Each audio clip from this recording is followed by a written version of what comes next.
Putin की force की तरफ से दावा किया जा रहा है कि यूक्रेन के युद्ध में हाइमार्स के दिन पूरे हो चुके हैं।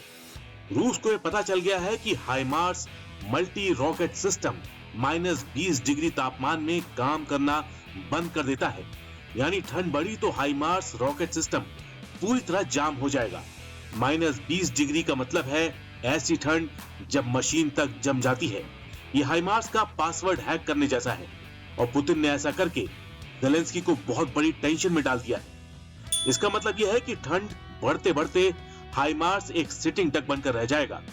अंग्रेजी में यह टर्म ऐसे टारगेट के लिए इस्तेमाल की जाती है जिसका शिकार बहुत आराम से किया जा सकता है। रिपोर्ट के मुताबिक अमेरिका ने यूक्रेन को अब तक हाइमार्स के 20 सिस्टम भेजे हैं और इसके हजारों रॉकेट भी नेटो के रास्ते उसे मिले हैं।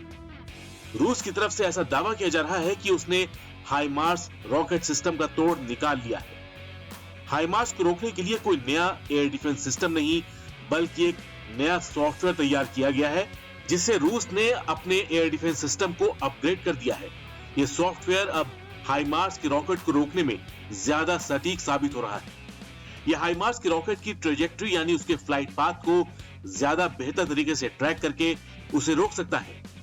यूक्रेन युद्ध के बीच जब ज़ेलेंस्की हाइमार्स से अलग अलग मोर्चे पर रूस पर बमबारी कर रहे हैं, तब बीच में ऐसी रिपोर्ट भी आई कि रूस के हाथ एक हाइमार्स मल्टी रॉकेट सिस्टम लग चुका है।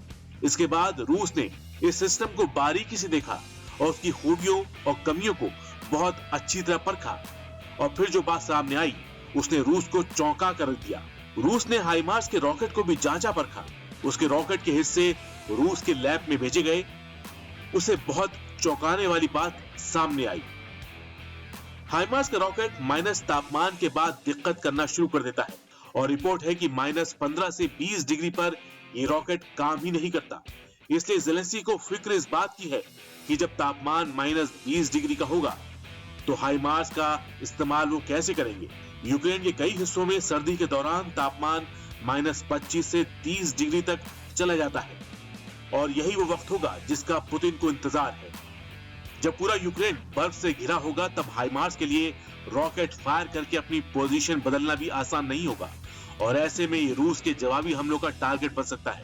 इसलिए हाइमार्स के लिए कड़ाके की सर्दी में छुपना भी आसान नहीं होगा।